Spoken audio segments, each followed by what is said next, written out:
என்கிட்ட ஒரு கெட்ட பழக்கம் இருக்கு. I don't pick calls. இந்த ஒரு பழக்கம் made me feel guilty for life.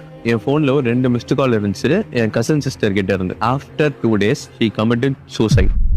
அவங்க ஃபேமிலிலேயே என்ன ரீசன் எதுக்குன்னு தெரியாமே போயிடுச்சு. This made me feel guilty. Actually நான் இதையே உங்ககிட்ட சொல்றேன்னா, ஒரு ரிசர்ச்ல என்ன சொல்லியிருக்காங்கன்னா, human needs only 8 minutes of a deep conversation with someone to not feel lonely. நீங்க லோன்லியா ஃபீல் பண்ணக்கூடாதுன்னா 8 நிமிஷம் ஒரு நல்ல டீப் கான்வர்சேஷன் வச்சுக்கணும். நம்ம ஒரு பர்சனோட லைஃபை மாற்றணும்னா, அவங்க லைஃப்ல நீங்க ஒரு லைட்டா இருக்கணும்னா, ஒரு ஹாப்பினஸா இருக்கணும்னா, நம்மளோட ஒரு 8 நிமிஷம் அவங்களுக்காக ஸ்பெண்ட் பண்ணா போதும். இந்த வீடியோ நீங்க பாக்குறீங்கன்னா, and if you need some help, இந்த வீடியோ உங்களுக்கு ரொம்ப க்ளோஸா இருக்கிறவங்களுக்கு ஷேர் பண்ணிட்டு, I need your 8 minutes whenever I feel alone அப்படின்னு சொல்லுங்க. நீங்க இதை அனுப்புறது மூலமா உங்களோட லைஃப்ல அவங்க ரொம்ப இம்பார்ட்டன்ட் சொல்லிட்டு அவங்க புரிஞ்சுப்பாங்க. நீங்க யாருக்காச்சும் உங்களோட 8 minutes கொடுக்கணும்னு நினைச்சீங்கன்னா, அவங்களுக்கு இந்த வீடியோவை சென்ட் பண்ணிட்டு, நான் உங்களுக்காக இருக்கேன் அப்படின்னு சொல்லுங்க. ஆக்சுவலி சம்டைம்ஸ் ஒரு லைஃபை சேவ் பண்றதுக்கு ஜஸ்ட் ஒரு 8 minutes போதும். யூஸ் பண்ணுங்க.